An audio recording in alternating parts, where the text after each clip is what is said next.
हम लोग रिव्यू करते हैं। कल मैंने एक वीडियो बनाया था मार्केट क्रैश के बारे में कि कब आएगा, और टेक्निकल के हिसाब से हम लोग बात किए थे कि अब मार्केट की पोजीशन कैसी है और कितना बुलिश है, कितना ऊपर जाएगा टेक्निकल के हिसाब से। ठीक है, न्यूज़ पे हम लोग नहीं गए थे क्योंकि न्यूज़ तो बनाई जाती है। जैसे टेक्निकल वो अपनी परफॉर्मेंस पूरी कर लेता है तब एक न्यूज़ जनरेट होती है कि अभी ऐसा होगा, और फिर वो टेक्निकल के हिसाब से, फिर वो न्यूज़ के हिसाब से, फिर वो रिवर्स होता है निफ्टी। तो निफ्टी का चार्ट हम लोग जाते हैं तो डे के हिसाब से या 15 मिनट्स या 5 मिनट्स के हिसाब से नहीं चलेंगे, क्योंकि ऑलरेडी सबको मालूम है कि यहाँ पे भी निफ्टी जो है वो एकदम बुलिश है और एकदम फायरिंग पॉइंट पे है।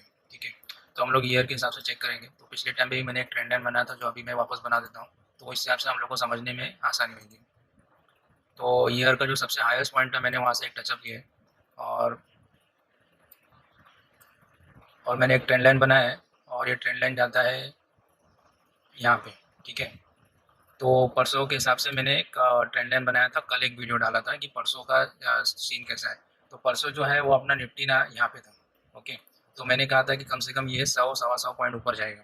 ठीक है, और उसको मतलब रिस्पेक्ट देगा। तो ये ऑलरेडी ट्रेंड लाइन तोड़ चुका है और 100 पॉइंट नहीं, काफ़ी पॉइंट ऊपर जा चुका है पॉइंट, यानी लगभग 200 250 पॉइंट ऊपर और जा चुका है। 200 पॉइंट पकड़ लीजिए आप। ठीक है, अब इधर ही वो खेल रहा है। तो नॉर्मली मैंने ये कहा था कि अगर ये ट्रेंड लाइन एक्चुअली रेजिस्टेंस का काम करेगा निफ्टी के लिए, और यहाँ से हो सकता है कि यहाँ से रिवर्स करे निफ्टी।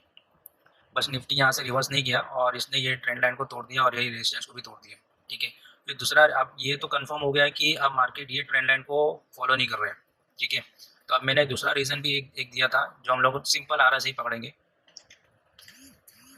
ठीक है, तो सिंपल आर एस आई लेते हैं हम लोग, और सिंपल आर एस आई के हिसाब से समझने की कोशिश करेंगे, क्योंकि वो वीडियो, पिछले वीडियो में मैंने एक रीज़न ये भी दिया था, जो रीज़न को आज अपन वापस से एक व्यू करेंगे और उसको फॉलो करेंगे। ठीक है, बट ये ज़रूरी है कि जो मैंने एक दिन पहले जो वीडियो बनाया था वो आप ज़रूर जाके चेक करें, क्योंकि उसमें पूरा सीन मैंने डाल के रखा है। ओके, तो अभी ये 1 ईयर के हिसाब से हम लोग चलेंगे, क्योंकि 1 ईयर से हम लोग ने ट्रेंड लाइन खींचा था और ये वन लाइन का ट्रेंड लाइन को इसने क्रॉस कर दिया। ठीक है, बट अभी ये कुछ दिन मुझे लगता है कि ये ट्रेंड लाइन को थोड़ा दिन ये इधर ही मतलब उस पर नीचे ऊपर नीचे करेगा, और फिर ये थोड़ा सा और ऊपर जाएगा। मोस्टली प्रॉब्लम मेरे को ऐसा लग रहा है कि 25,000 को ये टच करेगा। तो क्यों टच करेगा वो भी मैं बताना चाह रहा हूँ आपको।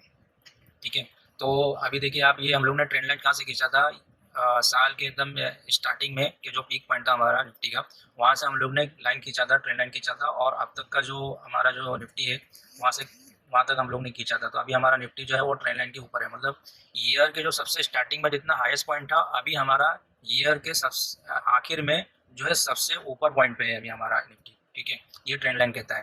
तो मतलब ओवर बुलिश है ट्रेंड लाइन के हिसाब से। और आर एस आई के हिसाब से अगर पकड़ेंगे हम आर एस आई के हिसाब से, तो आर एस आई हमारा जो पिछले हाईएस्ट पॉइंट पे, जो ईयर का जो हाईएस्ट पॉइंट था, जो स्टार्टिंग ईयर के स्टार्टिंग में लगभग 80 पॉइंट पे था, लेकिन अभी हम लोग जो चल रहे हैं आर एस आई पे, ये अभी फिलहाल बहुत दूर है, मतलब अप्रोक्सीमेटली 72 पॉइंट पे चल रहे हैं आर एस आई। तो मोस्टली हम लोग को 80 पे कम से कम आना पड़ेगा। ठीक है, 80 आर एस आई पे आने के बाद ही हमको ऐसा, मेरे को ऐसा लगता है कि यहाँ से निफ्टी रिवर्स मारेगा। ठीक है, लेकिन 80 के बाद अगर आने के बाद, मैंने ये भी कहा था कि अगर ये 70, जैसे ये ओवरबॉट का ये रेड लाइन होता है 70, अगर यहाँ से रिवर्स मारता है तो ज़्यादा जो है ज़्यादा रिवर्स नहीं होता, ज़्यादा गिरता नहीं है निफ्टी। ठीक है, क्योंकि ये ओवर बहुत ज़्यादा ओवरबॉट में नहीं आता है। लेकिन अगर ये 80 आता है और 80 के बाद अगर निफ्टी ये रिवर्स मारता है, तो उसके बाद में बहुत ज़्यादा करेक्शन आएगा, जो आजकल न्यूज़ में चल रही है कि 2024 का जो मार्केट में क्रैश आने वाला है, जिसकी बात लोग कह रहे हैं। तो मुझे ऐसा लगता है, ये मेरा पर्सनल व्यू है और ये मेरा पर्सनल स्टडी है, कि अब ये 72 और ये 70 तक नहीं रुकेगा, अब ये 80, 11 से 80 के पास जाएगा, और 80 के बाद रिवर्सल मारेगा। क्योंकि आप एक और चीज़ देख रहे हैं, देखिए मैं बताना चाहता हूँ, अब ये निफ्टी हो गया, अब ये आई टी बीस देखिए आप, आई टी बीस देखिए, जो पूरे साल नहीं चला है, जो लोगों को परेशान कर दिया है एकदम, जो निफ्टी में इन्वेस्टेड थे वो हैरान परेशान हो गए थे। अभी इनका साल का देखिए आप। ठीक है, साल में सबसे हाईएस्ट आर एस आई क्या था इनका, साल में सबसे हाईएस्ट आर एस आई जो स्टार्टिंग के ईयर के जो स्टार्टिंग में जो था वो 76.30, 76 या 77 पकड़ लीजिए। ठीक है, लेकिन अभी आर एस आई कितना, 81 है। तो पूरे साल में भी अगर आप पकड़ेंगे तो भी 80 था, मतलब 81 भी क्रॉस नहीं किया था उसने। ठीक है, लेकिन अभी जो है ऑलरेडी 81 पहुंच गया है, पूरे साल में सबसे ज़्यादा आर एस आई पे पहुंचा हुआ है अपना आई टी सेक्टर। ठीक है, तो मतलब जो जिधर कहीं मतलब कोई बाई नहीं कर रहा था, अभी उसको इतना उठा के आसमान पे पहुंचा दिया है कि एकदम ओवर बॉट पे जब पहुंच गया है। ठीक है, जब निफ्टी में करेक्शन आता है ना भाई, तो बहुत बड़ा करेक्शन रहता है, ये हमेशा याद रखना। ठीक है, क्योंकि निफ्टी में क्या बड़े बड़े शेयर्स हैं और बड़े बड़े मतलब प्राइस के शेयर्स है, उसमें जब इन्वेस्ट होता है ना तो निफ्टी बहुत भागता है। ठीक है, तो ये जो अभी जो निफ्टी जो दौड़ रहा है, ये एक्चुअली दो तीन ही सेक्टर है जो बहुत ज़्यादा पीक पे चल रहे हैं। एक तो अपना डिफेंस सेक्टर है, आज डिफेंस सेक्टर समझो अप्रॉक्सीमेटली 4.5% ऊपर है। ठीक है, क्योंकि हम मेसगांव डॉक को पकड़ लीजिए, SCI को पकड़ लीजिए, मेसगांव डॉक कुछ 20% भागा था, SCI को 7-8% भागा है। ठीक है, ऐसे सेक्टर जो डिफेंस सेक्टर है तो बहुत ज़्यादा भागते हैं, तो अप्रोक्स का एवरेज निकालेंगे आप तो 4.5% आपको निकलेगा। PSU बोले तो 2% अप्रोक्सीमेटली वो भागा हुआ है। और निफ्टी बोले तो कितना चल रहा है, ये निफ्टी 0.02 चल रहा है, 0.01 चल रहा है। लेकिन जो सेक्टर है वो इतने भाग रहे हैं कि आप निफ्टी से उसको मैच ही नहीं कर पा रहे हो। ठीक है, तो सेक्टर के जो लोग हैं वो मतलब नॉर्मली आईटी तो नॉर्मली एकदम हाईएस्ट पीक पे पहुंची जा चुका है। अब हो सकता है कि निफ्टी को 80 के रेंज में लाने के लिए IT 20 को जो है ये हाईएस्ट से क्रॉस ओवर करना पड़ेगा, मतलब IT का जो हाईएस्ट पॉइंट है उसको ब्रेकअप करना पड़ेगा और अप्रॉक्सीमेटली 5 या 7% उसको और ऊपर लेके जाके फिर वहाँ से करेक्शन आएगा। तो ये एक पॉसिबिलिटीज हो सकती है। ठीक है, इतनी बात समझ में आ गई आप लोगों को। अभी हम लोग निफ्टी का चार्ट खोलेंगे वापस से। अभी ये बारिश का मौसम जो है ना भाई, ये ऑटो सेक्टर के लिए ठीक नहीं है। ठीक है, एक बात ये मतलब ऑटो सेक्टर अभी नहीं चलेंगे फिलहाल। ठीक है, अभी चल रहे हैं IT सेक्टर चल रहे हैं, डिफेंस सेक्टर चल रहे हैं, और दूसरे प्राइवेट जो कंपनी जो थी जो जल्दी चलती ही नहीं थी वो अभी धनाधन चल रही है। ठीक है, विदाउट एनी रीज़न। और जरा से भी किसी को न्यूज़, जरा से पॉजिटिव न्यूज़ मिल गया है, किसी को एक ऑर्डर मिल गया छोटा से, तो ऐसा भाग रहा है कि वो ऐसा लगता है कि मतलब पूरी ज़िंदगी में सबसे ज़्यादा कमाई वो यही न्यूज़ से कमाने वाला है।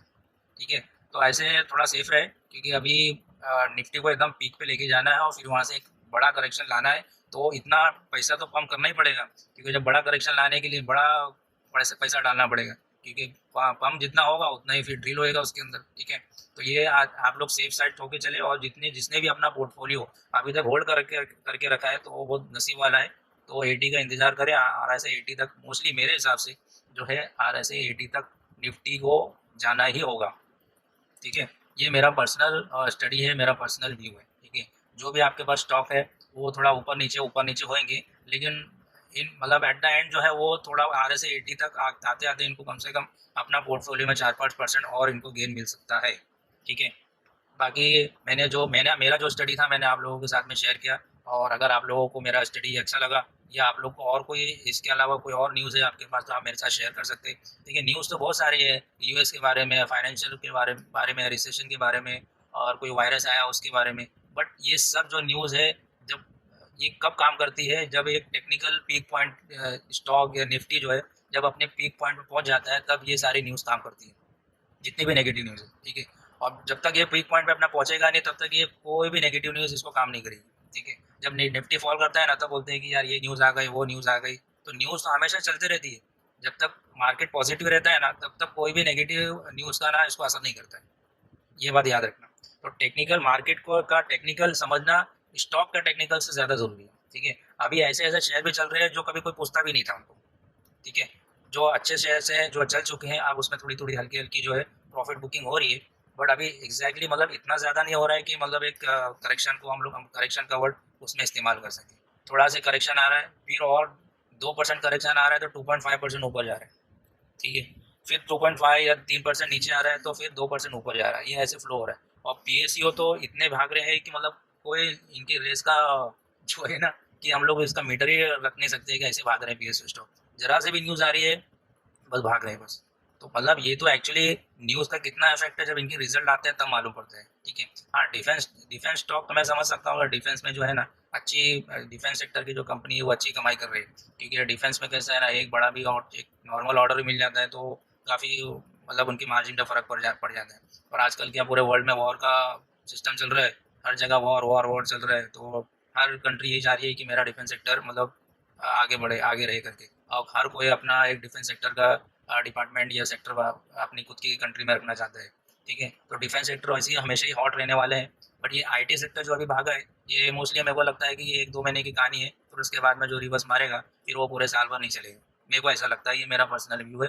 बाकी जो आपका जो डिसीजन है वो आप खुद अपने फाइनेंशियल एडवाइज़र या आपके पास जो आपके जिससे आप एडवाइस लेते हैं उनसे भी एक बार पूछ सकते हैं। ये मेरा एक पर्सनल व्यू था, मेरा एक पर्सनल वीडियो स्टडी था जो मैंने आप लोगों के साथ में शेयर किया। तो अगर आप लोगों को ये वीडियो अच्छा लगा तो प्लीज़ लाइक करिए, शेयर करिए और मेरे चैनल को सब्सक्राइब करिए। फिर हम लोग ना यही चीज़ पे ना हम लोग फिर से एक वीडियो बनाएँगे, ठीक है? और इसके बारे में और डीप में स्टडी करेंगे, ठीक है? Thank you very much.